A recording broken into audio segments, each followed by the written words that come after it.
Bill Cosby is free because the system worked, not because he's innocent. Leftist policies aren't helping crime, and Dems are trying to find a new narrative. And California is a crap show, and they're getting ready for the second act. This is Gene, and you're listening to Dumbasses Talking Politics. Hey, this is Gene. Welcome back to Dumbasses Talking Politics. All right.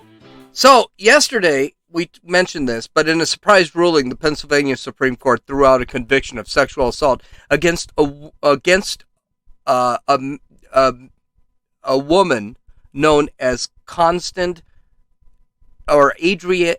Andrea Constant, who was actually attacked by Bill Cosby. Cosby was convicted of drugging and having sex with the woman when she was unable to consent. Apparently, he had done this multiple times throughout his life, but the statute of limitations had prevented the prosecution in Pennsylvania from doing anything about it. So this is essentially what happened. During the initial investigation, the first district attorney said that they could not try Cosby for the crime because there was just a lack of physical evidence. It would turn out to be a he said, she said case, and the prosecutor basically told Cosby he wasn't going to prosecute him because he was under the impression that he wasn't going to be prosecuted. That eliminates the Fifth Amendment protections for Bill Cosby. That's the right to remain silent, or anything said or done will be held against you in a court of law. Cosby was then sued by the woman, and he ended up testifying in the civil trial. In the civil trial, he admitted what he had done and was initially accused of. A new prosecutor in Pennsylvania took over and used Cosby's testimony during the civil trial against Cosby in a criminal trial after he was told that he was not going to be prosecuted anymore.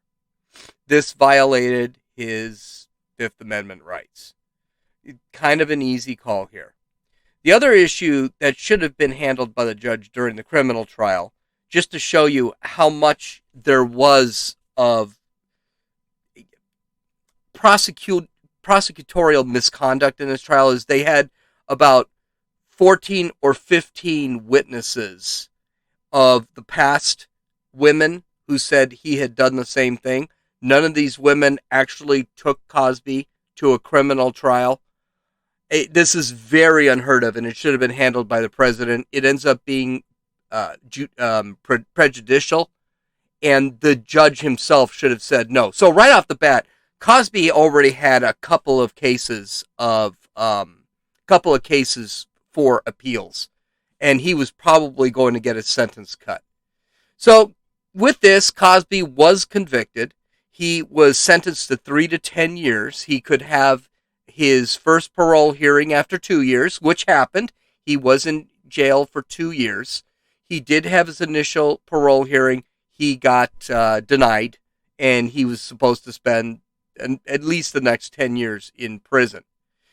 The case was being appealed based off what I had said, prosecutorial misconduct, and it finally went to it in the appellate court. It got upheld, and then finally in the Supreme Court overturned the case. Now, because Cosby has already been tried for the case, he cannot be tried again. He's actually been released, and because of double jeopardy, he cannot be prosecuted again.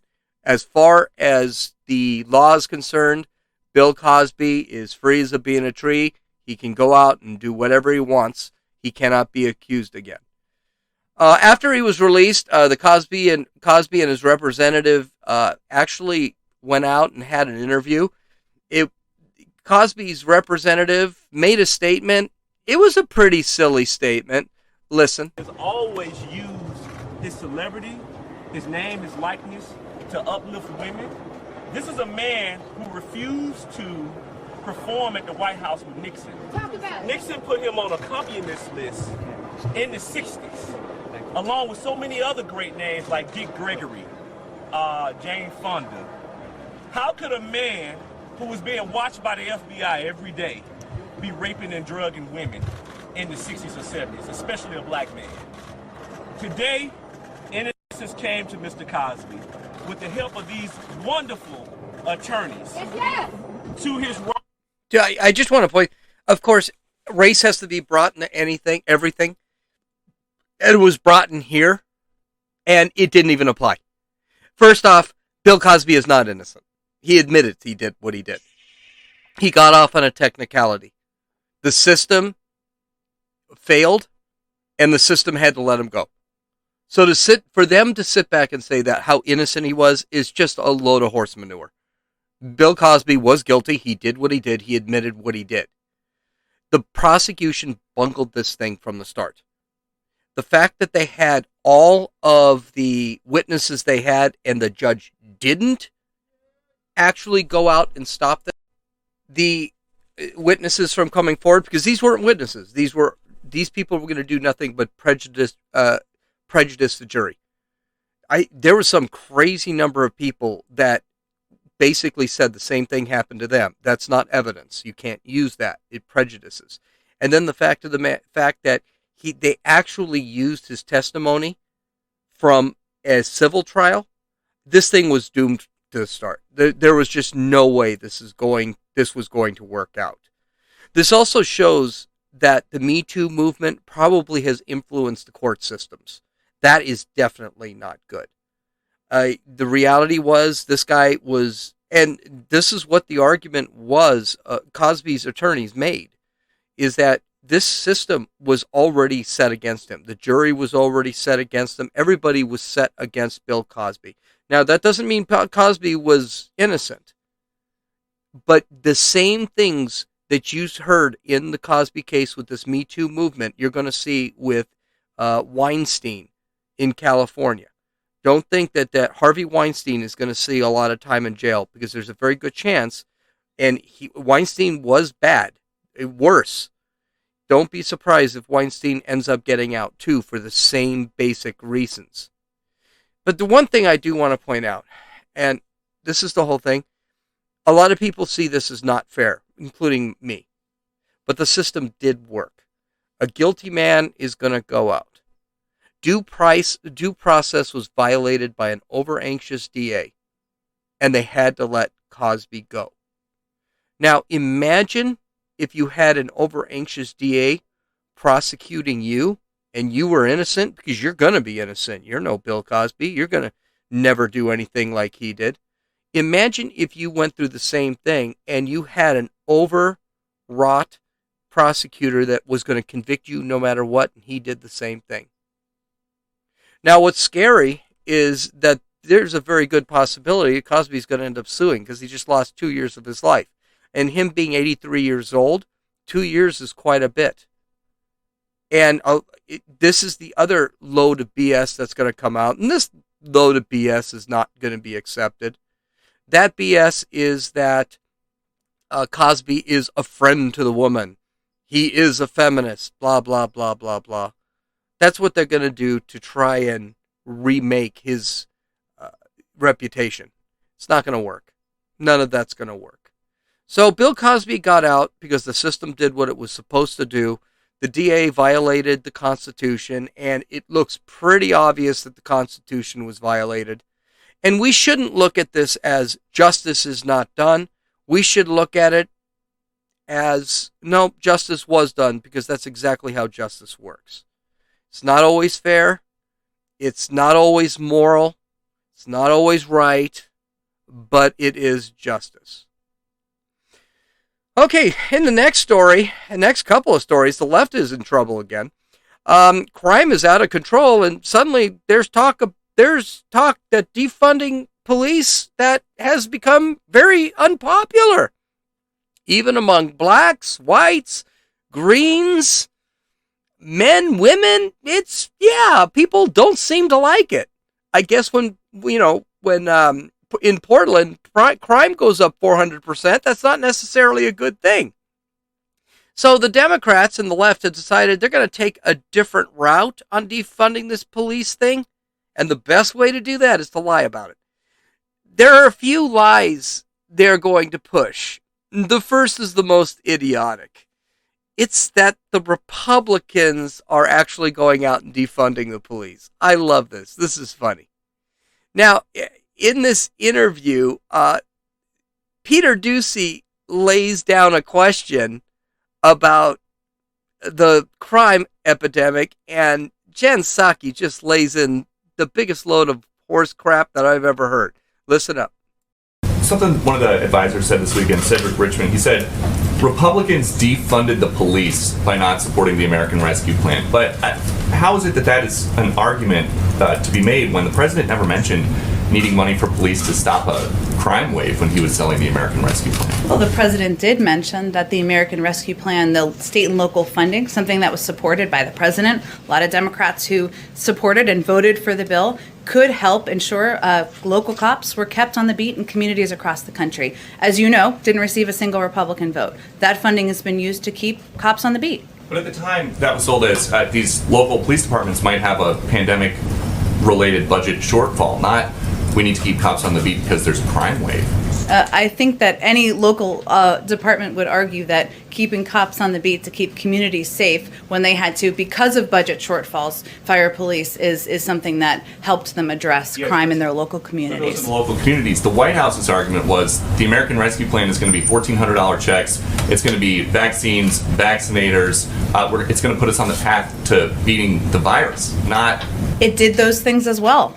It was a pretty good bill and piece of legislation. Okay, Go ahead. Peter Ducey absolutely destroyed her, and she didn't seem to know. He kept asking and asking and asking, and he asked for the next 2 days about this whole thing because he couldn't believe what she was actually saying. Something to be aware of, the American Rescue Plan did have some money for law enforcement, as Peter Ducey noted, but it also was $2 trillion of just other garbage. There was no way Republicans in their right minds would have approved this bill. It was a garbage pork bill. Just because the Republicans passed on one good thing to get rid of the 1,000 bad things doesn't mean that they're against the police. But that's not what the media is pushing. And the media is pushing Jen Psaki's new narrative. They bought Jen's crap hook. They bought Jen's crap hook, line, and sinker. Jennifer Rubin of the Washington Post released an op-ed saying, even, quote, this is a title, even the squad is more pro-choice than these Republicans. Needless to say, she actually wrote an entire op-ed about it. And what was funny about the op-ed is it actually went towards the Republican talking point where that bill was full of crap. And we couldn't pass this bill. And she started bringing up some of the crap that was in that bill. Needless to say, this op-ed was not embraced on Twitter.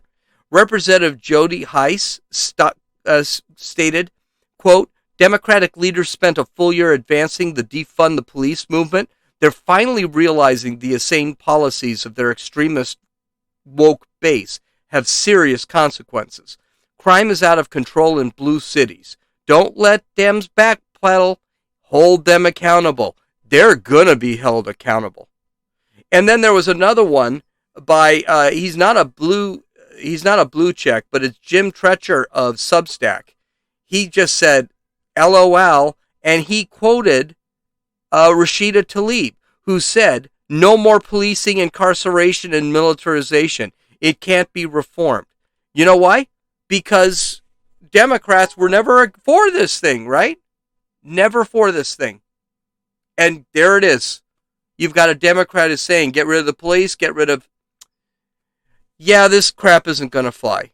There are terabytes of images from Twitter posts that show nothing but leftists screaming about getting rid of the police. Terabytes of it. What's worse for them is their policies are actually defunding the police. They are physically defunding the police right now. You see it in Portland. You see it in Los Angeles, you see it in Seattle, you see it in San Francisco, you see it in Berkeley, you see it in Chicago, you see it in New York. They're actually going through the process of defunding the police, and now they're beginning to take it back and realizing, oh wow, this isn't working.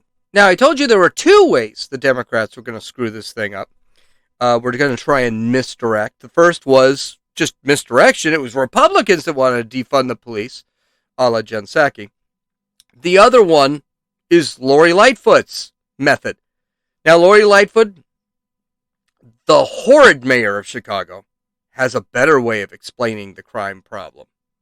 Her explanation? What crime? There's no crime here. Stop believing your lying eyes. Now, she was asked a question by one of a Newsmax reporter, and I don't know who it was. But first, listen to the reporter's question. Now, Newsmax is a very conservative outlet, and they are not pro. They are not pro Lori Lightfoot. As you could have heard this several times. He made a couple of comments that were, I think, a little out of line, but I don't think they were that much out of line because that's kind of what Lori Lightfoot do. He sat back and made a comment. I know I'm white and everything, but she's answering my question. Let her answer my question. This was something that was like, okay, it's kind of out of line, but it was really funny. So listen to his question because this was just a loaded question. Mayor Lightfoot, what I Can you think... introduce yourself, sir? Yes. I don't think I'm familiar with you. William Kelly, I'm with Newsmax. What I think everybody knows, but you didn't mention, I don't think any of your speakers here today mentioned it, is the reason why the hotels are empty, the reason why the storefronts are closed, is because of fear of violent crime. No, There was, well, sir, if I may ask my question, it's a simple question. I will respond. There's a woman, a pregnant woman was shot at a hotel across the street from here last week at 4 p.m. Of course, we have this horrific Juneteenth, 50-some shootings. A young Hispanic couple pulled from their car and shot execution style. This video has gone viral. I don't think we've had any arrests in this case yet. A tourist came to Chicago and was stabbed in the back and murdered on Juneteenth here in the city of Chicago. Our police chief referred to the location of the stabbing as a homeless camp. Last time, I was born and raised in Chicago. I always considered it to be the financial district of Chicago, not a homeless camp. You have a question, sir? Yeah, so my question is, do you feel personally responsible for your rhetoric, your heated rhetoric is responsible for this off-the-charts violent crime in the city of Chicago? So, Wow. He points out that crime in Chicago is insane, which it is. It is. It's the highest in the country. It's the 13th in the world. It is considered the 13th biggest murder capital in the world, and first in the United States. Baltimore is second, and it's ranked like 17th in the world. That's right. San Salvador has less killings than Chicago. So what he's basically saying is just absolute truth. His cutting Lightfoot off is beginning to tick her off. So when she starts answering the question, he says, no, I'm not finished yet. Can I just ask my question? This is something that Lightfoot knows she's in trouble with because she has a tendency of cutting people off and she knows she has to stop. But you could see it in her face that she is looking a little pissed off. You can see it. She's beginning to get angry. He lists several high-profile crimes in recent times. The two people of Puerto Rican descent who were shot to death executed basically on Juneteenth, and all of the different crimes. And he just named a few of them. He shows how the culture in Chicago has changed. Now the shopping district is called a homeless encampment. She cuts him off, and he's absolutely right about everything. Then he really lays into her with the question, isn't this your fault? I mean, this was an absolutely brutal attack he put on top of her. And she responded with something that I couldn't believe she responded. I can't believe she actually said this. And I just listen. no one thinks that a single act of violence is ever acceptable, least of all me. The hotels are are where they are here in Chicago as they are across the country because of economic shutdown related to COVID-19. So that the premise of your very first question is fundamentally flawed and wrong. And you can have your opinion on it, but I got the facts. And what we're here to celebrate is the reopening of our city, the great enthusiasm that our residents and our tourists have. If you look at the actual facts, sir, what you're going to find is that on our weekends, when people are engaging in leisure travel, our hotels are seeing unprecedented levels of occupancy, in some instances higher than pre-pandemic. I think that speaks to the nature of our city and the value that people place in being here in the city. Another data point that maybe you're not aware of, but I will share with you. Over the course of this pandemic, we've had 32 plus relocations of corporate businesses to the city of Chicago. Businesses that could have relocated anywhere but chose Chicago. Why? Because we have a great economy. We have a diversity of our economy. We have a great workforce, and they're happy to be here because of the values that they find in the city of Chicago. So the premise of your question, which is it's chaos everywhere, and the fact of the matter is, sir, which you also didn't point out, but I will, so we get this straight, is that we're actually seeing a decline in homicides and shootings. Yes, sir. This answer leads to an even bigger wow. Now, let's get something straight. We have the facts. We have the facts. From January 1st to June 27th, 2021, 117 juveniles, that's 17 and under, were shooting victims this year. Juvenile murders, in that time, 25. Chicago averages 50 shootings or more, averages over 50 shootings per weekend. That is not from, that is not for the entire week. That is per weekend. Average 5 to 6 people are killed per weekend. Crime is not going down in Chicago. That is a lie. And she's the mayor. She knows better than that. 40% of residents are leaving Chicago and want to leave Chicago. 40% of people polled want to leave Chicago. That's a study that was released this week. A substantial number of people have already left Chicago. Illinois is about to lose congressional seats. They just barely kept their congressional seats. They were going to lose them. There are so many people leaving the state. And she said 32 businesses have opened their doors in Chicago? Really? How many have left? There's my question. That's what I'd like to know. How many have shut themselves down? Closed business due to rioting, poor economy, and crime. I bet it's more than 32. Now, I do want to point something out. So she's just lying here. And she's just a crappy mayor. And I think this is half her problem. That she just doesn't see what's actually happening. She remains either clueless. She just is the ostrich with the head in the sand. She doesn't want to see what is happening because then she'd have to do something about it. And she might have to actually change her policies. I also want to point something out, and this is not a criticism of Lori Lightfoot. This is an observation. And I never wish this on anybody. But if you watch her, she shakes. She's got an uncontrollable shake. And I'm wondering if she's got some sort of disorder, either a neurological disorder like Parkinson's disease. Now, I'm not making fun of her. I'm not. I truly want to make that very, very clear. It's a horrid disease. Those diseases like that are terrible. I mean, they're to the point you can't even hold children. They're terrible diseases. But I've seen her in several interviews, and in all of them, I've noticed her shaking. Her shaking of her head, shaking of her hands. I'm just wondering if she actually has something wrong with her. I wouldn't be surprised if she actually does, and that's something we may hear about in the future.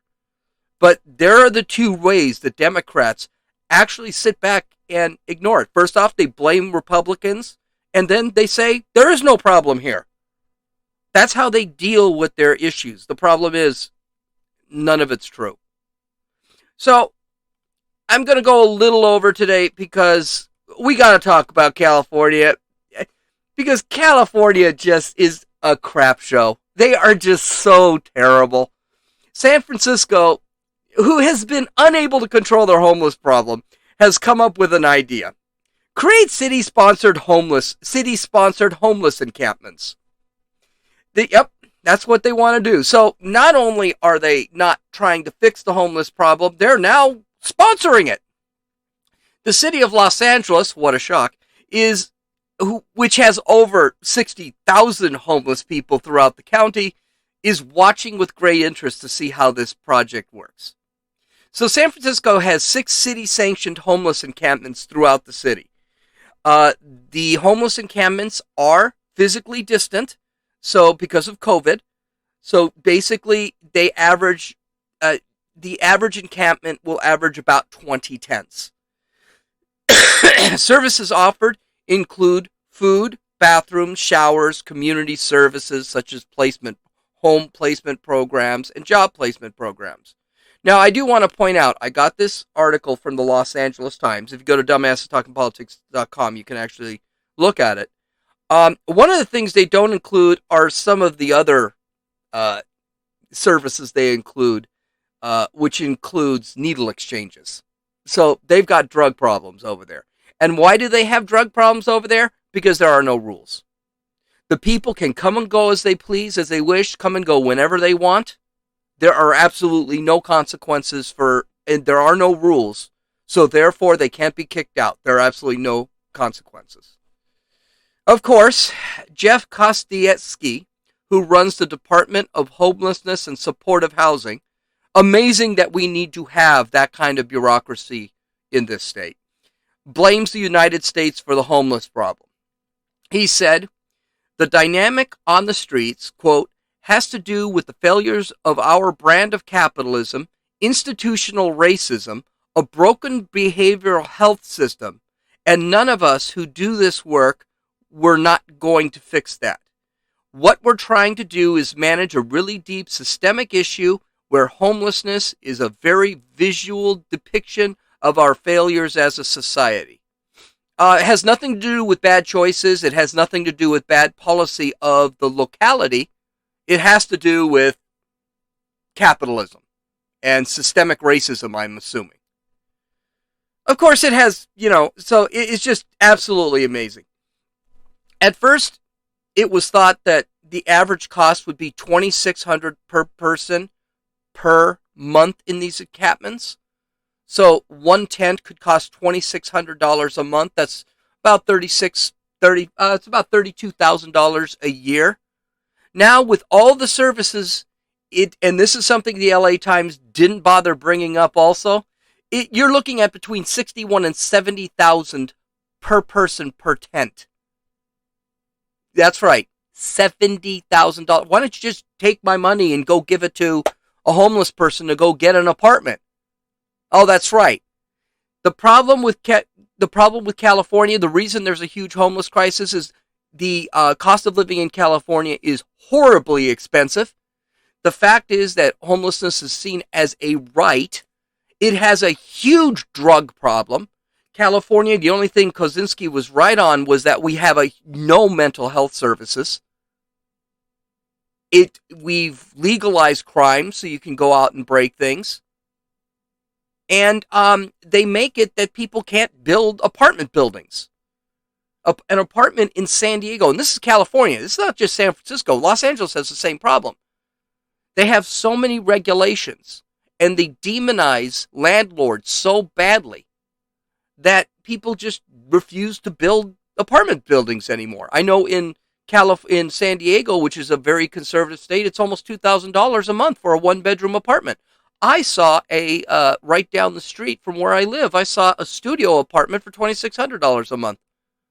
And those are not well, the $2,600 a month one was actually a high quality place. But the other place I used to live, which is now $2,000 a month, not cockroaches. It's a typical apartment. You've got all the problems that a typical apartment has. $2,000 a month for a one bedroom. How's someone supposed to survive on that? That's $36,000 a year. You have to make $70,000 a year just to qualify to go into an apartment that expensive. And you wonder why there's a homeless problem? Okay, listen, I've said this before. I'm going to say this again. You know how we fix the homeless problem? First, it's not a right to live on the street. You are making other people's lives miserable. You are increasing crime. You are increasing dirt and lowering the quality of life in the state. It is not a right. There is nowhere in the Constitution does it say you have a right to live on the streets. And as far as I'm concerned, if you're living on the streets and you just live on the streets because you want to, then you need to move on. Go someplace else. You do not belong on the streets. Go live in the desert or something. There are three types of people that live on the streets. Those that want to, and we already talked about them, drug addicts and the mentally ill. Now, I do not believe that the mentally ill or drug addict should be imprisoned. I don't think that helps anything. We have a lot of room in California. I just drove to Las Vegas last week, and I saw plenty of space. We need to bring back the sanitarium system.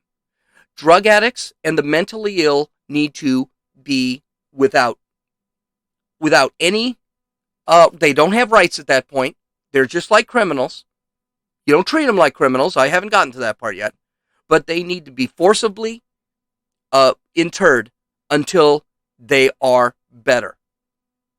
And these places that I'm talking about with the sanitarium system, this isn't a prison. It's at a hospital.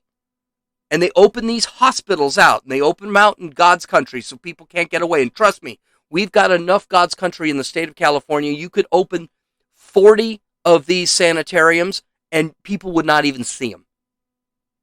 They're set up with doctors. They're set up.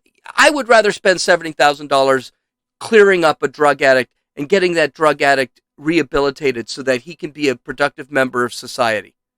I would rather instead of giving $70,000 a year to a mentally ill individual to sit in a tent, give him a place to sleep, a place that's heated, food, and the therapy that he needs so he can possibly be rehabilitated and inserted back into society.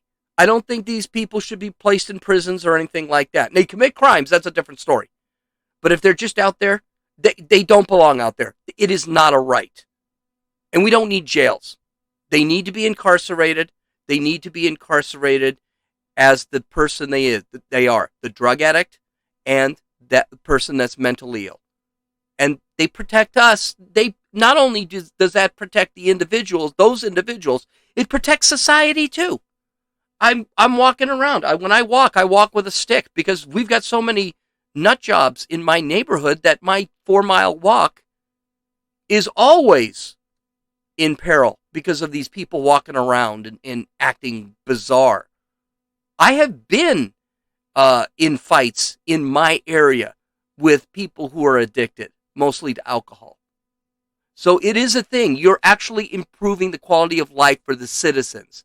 You're not just trying to improve the quality of life for the drug addicted or the mentally ill. That's what I think. But California, nope, they're not done yet. There was a bill introduced by State Senator Scott Wiener, no relation to the other Wiener, but he's as much a wiener as the other wiener, that decriminalizes the possession of psychedelic drugs in the state. And the only reason he was able to get this approved is because he removed ketamine from the list. And the state legislature was fine with it once they removed ketamine. By the way, you don't know what ketamine is? It's a date rape drug. Why the hell ketamine needs to be legalized in the first place, I don't know.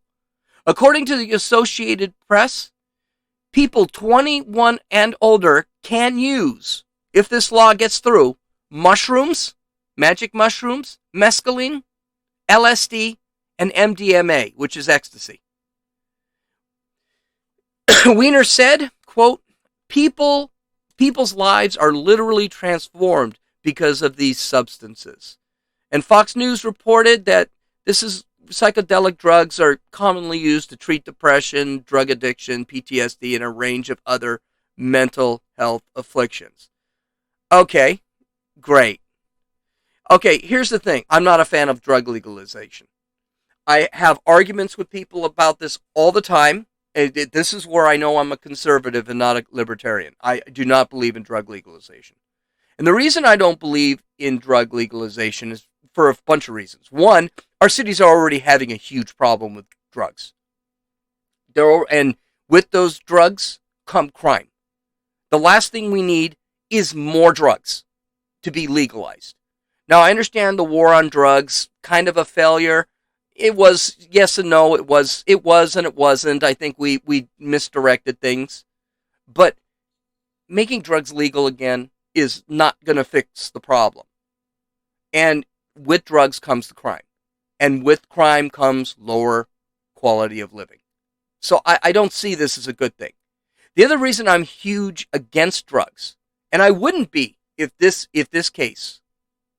wasn't the case, is that there are no consequences for becoming an addict. There are none. You commit crimes, half the time you're just let out. You don't ever suffer really any consequences in California. And when you become drug-addled, what ends up happening? The state takes taxpayer money to support that individual and their addiction. The state never tries to get you off the addicted drug. In the old days, like the Andy Griffith show, there was, I can't remember the guy's name, but there was a town drunk. And the town drunk had to live with the consequences of being the town drunk, which included he had to sleep in the streets, he had to, I can't remember I wish I could remember his name. He had to go to jail all the time. People looked down on him because they saw him as a drunk. He had consequences for being the town drunk. Well, there are no consequences for being hooked on meth. You get free, they will put you into a rehab center for free. They will support your tent for free. It's not for free. They take my money. They take your money to support this stuff. If there were consequences, like you're in the street and you're on your own, that's one thing. But since there are no consequences, I just don't see this as a good thing. And I don't want to pay for it. I don't want to pay because somebody's gotten, whacked on smack. That's not my problem. I'm not whacked on smack. That guy made some poor decisions. He's got to live with the consequences of his poor decisions. I also see nothing but more crime with drugs, more accidents that will lead to fatalities, that be cars or whatever, with drugs, and more homelessness with drugs. And then California will step in and try and save these people by just stealing everybody else's money. None of this stuff that they're talking about in California is going to fix California. It's just going to get worse. And I think California in 2030 is probably going to lose a couple more congressional seats because people are leaving in droves. Okay, you can download or listen to this podcast on Apple Podcasts, Podbean, Podcast Addict, Stitcher, YouTube, and Rumble. You can visit my website at dumbassestalkingpolitics.com and take a look at all my links. I hope you guys have a great weekend. This is Gene. And happy 4th of July, by the way. This is Gene, and you've listened to Dumbasses Talking Politics.